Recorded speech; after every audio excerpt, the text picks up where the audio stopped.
Assalamualaikum, welcome back to my channel, it's Nelvi. Wah, sudah lama banget ya saya nggak muncul di dunia per-YouTubean. Ya, para subscriber saya, khususnya saya mohon maaf karena mungkin beberapa di antara kalian sudah sangat menunggu-nunggu video saya, terutama video yang akan saya ulas saat ini, yaitu tentang promil. Vakumnya saya dari dunia YouTube ini memang disebabkan oleh beberapa hal. Yang pertama itu memang 3 bulan di awal saya disibukkan oleh persiapan akan kehadiran buah hati kami, dan yang keduanya itu disibukkan oleh repotnya mengurus bayi. Oke, karena banyaknya permintaan untuk lanjutan video dari promil-promil yang sudah saya buat sebelumnya, ya ini dia salah satunya, beberapa yang meminta untuk lanjutannya. Jadi saya merasa wajib untuk memberikan lanjutan dari promil saya. Jadi semoga cerita saya ini atau pengalaman saya ini bisa dijadikan inspirasi atau bahan untuk dipelajari oleh bunda-bunda sekalian. Baiklah, langsung aja ke topik pembahasan. Buat para bunda yang belum tahu cerita sebelumnya, bisa melihat atau klik video saya yang ini ya.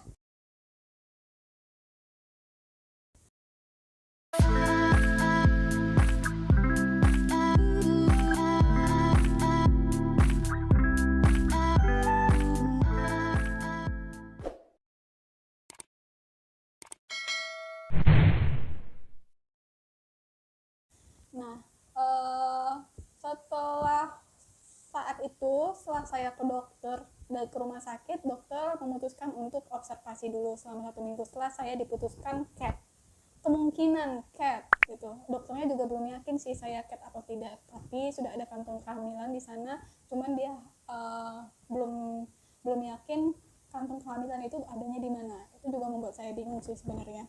Nah, tapi saya waktu itu masih awam.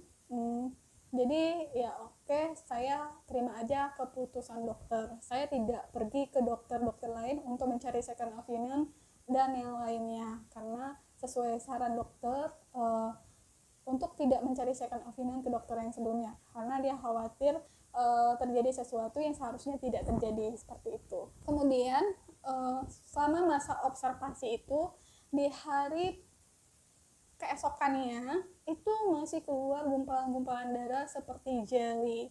Nah, terutama ketika saya berjalan, saya diputuskan untuk bed rest sih gitu. Saya bed rest kecuali ke toilet. Nah, jadi selama itu hari pertama dan hari kedua itu setiap saya ke toilet itu ada gumpalan darah yang keluar mirip jelly. Kalau bunda pernah bersihin ikan tuh, ada darah ikan yang seperti jelly itu. Nah, itu seperti itulah. Jadi dia ketika dipegang itu tidak meninggalkan bekas di kulit kita gitu. Jadi dia persis seperti jelly. Nah, gumpalan-gumpalannya tidak banyak, pembalutnya tidak sampai tembus ya. Tapi saya sampai bolak-balik ganti pembalut karena pasti risih dong ya, karena ada gumpalan di situ, untuk dipakai lagi pembalutnya pasti nggak nyaman gitu. Setahu saya kalau ada gumpalan darah yang keluar bagi ibu hamil itu membahayakan bagi janinnya. Nah, itu seharusnya diberi obat penguat kandungan, dan saya tidak diresepkan obat penguat kandungan. Jadi suami saya kembali inisiatif menelpon perawatnya di rumah sakit sana, menelpon dokter sebenarnya, cuman yang mengangkat perawatnya. Akhirnya perawatnya menyampaikan kasus ibu kan itu CAT. Jadi CAT itu tidak sebaiknya dipertahankan. Jadi mana mungkin kami berikan obat penguat kandungan gitu. Nah, kalau kemungkinannya CAT gitu. Tapi kalau memang sudah positif itu bukan CAT, pasti akan kami berikan obat penguat. Jadi menurut kami masuk akal. Oke, mungkin khawatirnya ini CAT, tidak mungkin dibiarkan. Kalau CAT itu pasti harus dioperasi, karena tidak akan mungkin ada kehamilan di dalam saluran tuba, itu akan mengancam nyawa si ibu. Akhirnya setelah hari ke-3 sampai ke-6 itu sudah tidak ada darah yang keluar pun hanya berupa setetes 2 tetes aja gitu, jadi tidak sampai harus pakai pembalut segala gitu. Nah, setelah hari 1 minggu berjalan, akhirnya kami pun kembali ke rumah sakit tersebut dan menemui si dokter. Nah, pada saat itu masih ada keluar uh, berupa kayak kayak krim. Nah, sebelumnya hanya flek-flek aja. Nah, di hari ke-7 saat kami kembali ke dokter itu dia ada keluar kayak krim alas bedak gitu, kayak krim foundation gitu teksturnya. Nah, itu saya nggak tahu itu apa, bukan darah tapi warnanya kecoklatan, bentuknya kayak krim, bukan kayak cairan ya, kayak krim foundation. Nah, seperti itulah. Jadi pada saat itu langsung dokter untuk ini apa minta untuk USG, kembali ke USG. Nah, di situ sudah tidak ditemukan kantung hamilan seperti yang sebelumnya ada. Ini adalah foto USG sebelum observasi. Di sana terlihat ada kantung kehamilan dengan catatan kemungkinan CAT. Dan ini adalah hasil USG setelah masa observasi. Di sana tertulis masih ada sisa CAT. Akhirnya dokter tersebut menyarankan untuk dikuret saja. Nah, yang buat saya di sini bingung adalah kenapa dikuret itu. Kebetulan saat itu saya ditemani oleh kakak saya yang kebetulan dia di bidang kesehatan juga ya, bidang kebidanan juga. Uh, jadi dia sedikit banyak pasti tahu tentang itu gitu. Nah, dia menolak untuk saya dikuret karena dia bingung kalau cat kan tidak mungkin dikuret gitu kan. Yang dikuret itu pasti sesuatu yang ada di dalam rahim. Kalau letaknya di dalam saluran tuba itu tidak mungkin bisa dikuret gitu. Nah, jadi kalau sesuatu yang ada di saluran tuba hanya bisa dibersihkan dengan jalan operasi. Nah, jadi dengan alasan itu kakak saya menolak untuk saya dikuret gitu. Jadi dia bilang coba kita cari second opinion ke dokter lainnya supaya kita bisa memutuskan jalan apa yang kita lakukan. Nah, berarti di sini yang menjadi pertanyaan adalah kalau memang dikuret, harus dikuret, berarti sebelumnya itu memang sudah ada di rahim, bukan di tuba gitu. Nah, kalau sebenarnya ada di rahim, harusnya saat itu saya diberikan obat penguat. Itu yang menjadi kekecewaan saya ke dokter tersebut. Akhirnya kami memutuskan untuk datang ke dokter keempat. Saya sempat menceritakan kronologinya sebelumnya seperti apa, dari awal yang terjadi seperti apa saya ceritakan ke dokter sampai hasil dokter yang sebelumnya menyatakan saya kemungkinan hamil CAT dan harus diobservasi. Nah, USG ini hasil USG dokter yang sebelumnya juga saya sertakan ke dokter ini, tapi sayangnya ternyata hasil USG itu tidak bisa dibaca oleh dokter-dokter yang tidak melakukan USG-nya langsung sepertinya, tapi tidak bisa memastikan apapun yang ada di situ gitu. Akhirnya saya di USG kembali, USG transpi hasilnya sama dokter ini. Kemudian setelah di USG terlihat di sana masih ada penebalan dinding rahim, dan kata dokter penebalan dinding rahim ini terjadi hanya jika kemungkinan hamil atau akan haid gitu. Nah, sementara saya kan baru haid atau baru mengeluarkan darah, saya nggak tahu itu haid atau bukan. Kalau ternyata saya sebelumnya hamil, itu kemungkinan ada darah keguguran. Tapi apakah mungkin setelah mengeluarkan darah keguguran saya akan haid lagi? Saya nggak tahu. Tuh. Nah, itu saya utarakan, pertanyaan itu saya utarakan ke dokter. Si dokter juga kebingungan dan dia bilang kemungkinan ini adalah sisa keguguran sebelumnya. Jadi dokter pun menyarankan kita untuk melakukan cek darah karena cek urin, tes pack itu sudah negatif, dan menurut kata dokter tersebut satu-satunya yang tes kehamilan yang paling akurat adalah cek darah. Nah, kalau tes pack itu hanya belum tentu negatif itu benar-benar negatif, bisa jadi kadar HCG-nya masih belum terbaca. Tapi kalau kita tes darah lab itu sudah bisa dipastikan kalau memang negatif ya negatif gitu. Tapi dokter tersebut juga menyarankan untuk dikuret juga, atau kalau tidak mau dikuret bisa konsumsi obat untuk pembersih rahim gitu. Tapi dia lebih sarankan obat aja karena usia kehamilan belum mencapai di atas 2 bulan, jadi masih bisa dibersihkan dengan obat seperti itu. Nah, ketebalan dinding rahim saya saat itu sebesar 1,85 cm.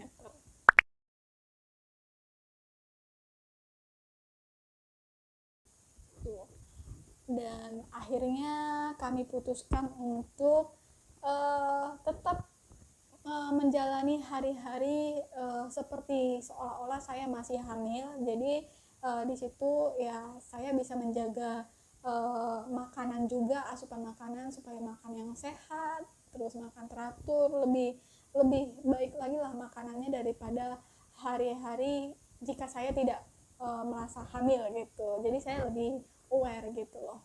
Nah, terus ya kalau di situ kalau misalnya saya nggak hamil ya sudah, di situ saya sudah nothing tulus, tapi tetap melakukan yang terbaik. Andaikan saja saya masih hamil, karena kata dokternya kan kemungkinan penebalan dinding rahim tersebut itu menunjukkan akan adanya kehamilan atau akan haid, dan saya rasa haid sepertinya tidak akan keluar lagi karena saya baru mengeluarkan darah, dan saya ambil ambil lebih condong ke kemungkinan akan hamil.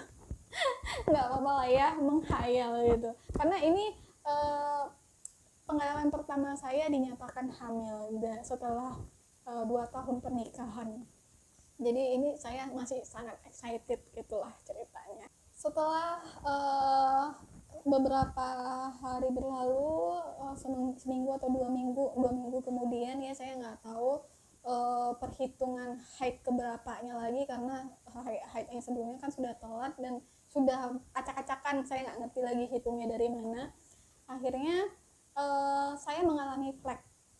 Saya mengalami flek, kemudian tapi ada jeda 2 hari sampai haid berikutnya keluar gitu. Jadi 2 hari yang sebelum 2 hari ini haid gitu, flek aja, flek sedikit gitu. Nah, besoknya sudah nggak ada gitu, besoknya lagi sudah nggak ada, 2 hari itu kosong, dan sampai hari berikutnya, hari ke-4 ya dong ya, hari ke-4 itu baru ada muncul haid. Nah, itu buat saya GR lagi, ini apa ya sebenarnya ya gitu.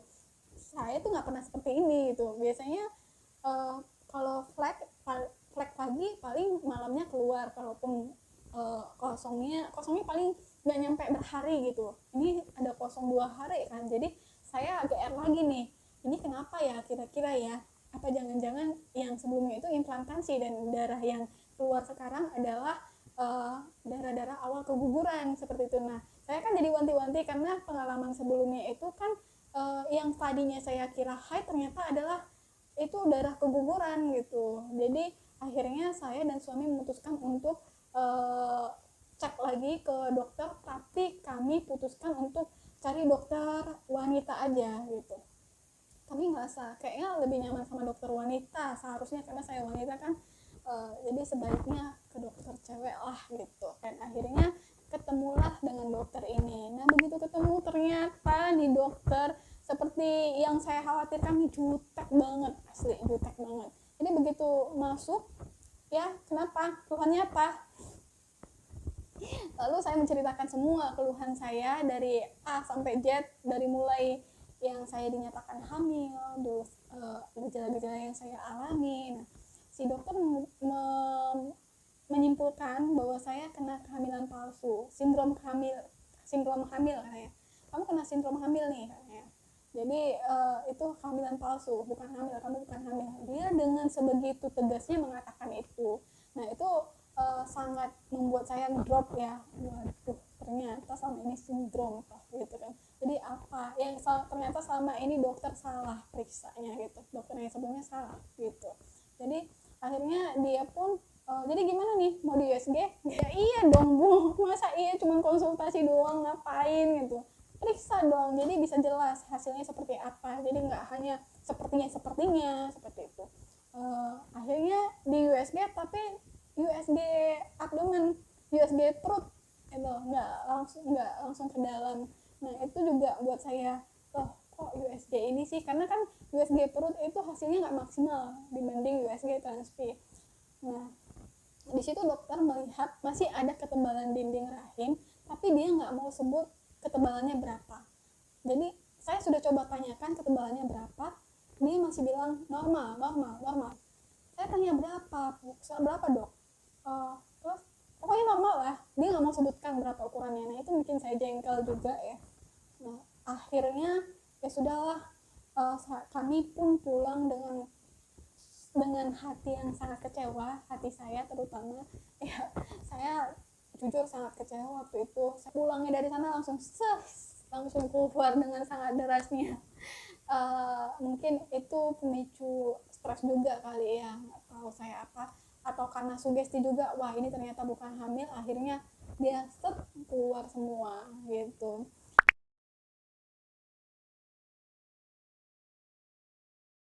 Nah terus suami saya putuskan coba kita ke dokter lain lagi. Sudah dokter ini sudah dokter yang ketujuh, sudah dokter yang ketujuh ya. Akhirnya kami pun putuskan untuk ke dokter yang ketujuh, tapi setelah haid saya bersih gitu.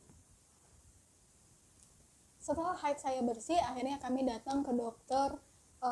Dokternya udah profesor ya, dan dokternya sudah lumayan tua ya, pasti karena profesor juga udah rata-rata udah pada tua, tapi dokternya masih kelihatan sehat banget dan orangnya humble banget, ramah banget. uh, dan di situ dia ngajak saya bercerita dan tidak terlihat seperti tergesa-gesa. Dokter ngajak saya ngobrol, cerita keluhan-keluhan saya apa, lalu akhirnya diperiksa USG abdomen juga, USG perut juga, tapi USG-nya kali ini 2 dimensi aja. Cuman si perawat bilang memang dokter ini uh, sangat religius sekali ya, jadi dia nggak mau pakai USG transpi. Menurut dokter tersebut USG, mesin USG dia itu sudah sangat sudah sangat baik gitu, sudah sangat bagus untuk melihat apa yang ada di dalam rahim, seperti itu. Nah akhirnya setelah dia periksa ternyata sudah bersih dan alhamdulillah tidak ada kista di sana. Akhirnya si dokter memberikan beberapa tips untuk promil, untuk saya lakukan promil selanjutnya, yaitu dengan mengkonsumsi telur bebek setiap hari. Terserah telur bebeknya mau direbus, mau diceplok, mau di gimana, yang terserah, pokoknya makan telur bebek setiap hari sekali dalam sehari itu.